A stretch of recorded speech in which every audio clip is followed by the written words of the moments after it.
Algo pasa en el bosque. Primera parte, de María Pilar de los Hielos. Algo muy extraño estaba pasando en el bosque.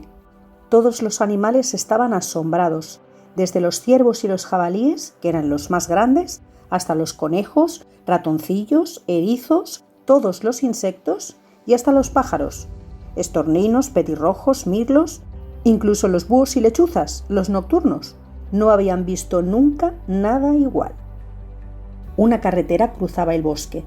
Los ruidos y los malos humos de los coches, motos y camiones invadían sus alrededores. Eso había provocado que los animales que vivían cerca de ella hubiesen emigrado hacia el interior, lejos de semejantes atropellos. Eso no había quien lo aguantara. También los pinos, los matorrales y resto de plantas se hubiesen ido de buena gana, pero no pudieron hacerlo, por razones obvias. Lo peor, sin embargo, eran los fines de semana. Los humanos llegaban con los coches y los dejaban en cualquier sitio, aplastando si hacía falta plantas y animalillos. Los de las motos eran peores. Se metían por caminos levantando tremendas polvaredas, enfilaban cualquier roca produciendo ruidos atronadores y destrozando todo lo que se encontraban a su paso. Luego estaban los felices domingueros, que, con la intención de pasar un bonito día en la naturaleza, llegaban con sus aparatos de música a todo trapo, sus manteles de cuadros y su tortilla de patata. Ellos lo llamaban picnic, que no era más que comer y beber bajo un árbol.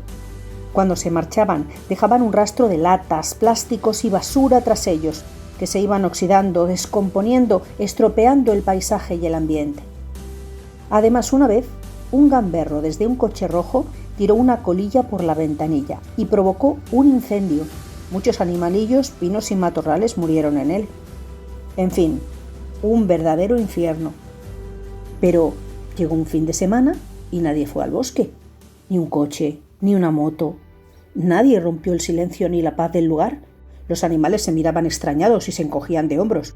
Bueno, de espaldas, de alas, cada uno se encogía con lo que tenía. Pasaron las horas, se acabó el día y nada. Nadie. Y al día siguiente por la carretera no pasaba ni un coche. Raro. Todo eso era muy raro. Y pasaron más días y todo seguía igual. Nadie por la carretera, nadie por el bosque.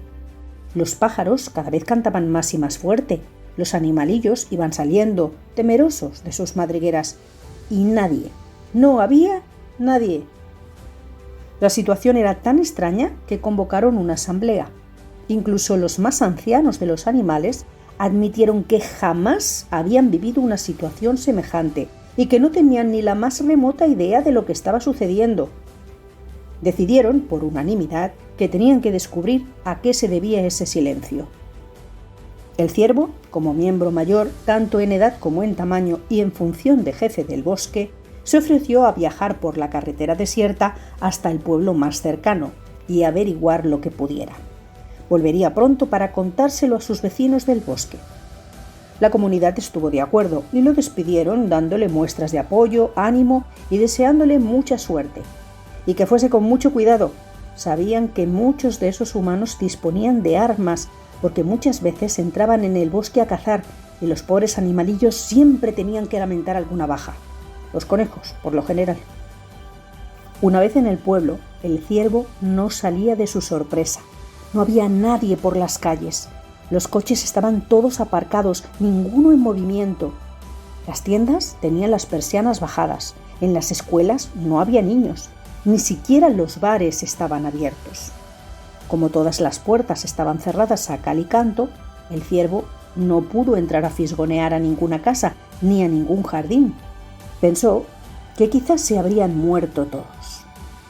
Con muchas más incertidumbres que a su llegada, regresó al bosque. Las nuevas que traía el ciervo inquietaron todavía más a la fauna.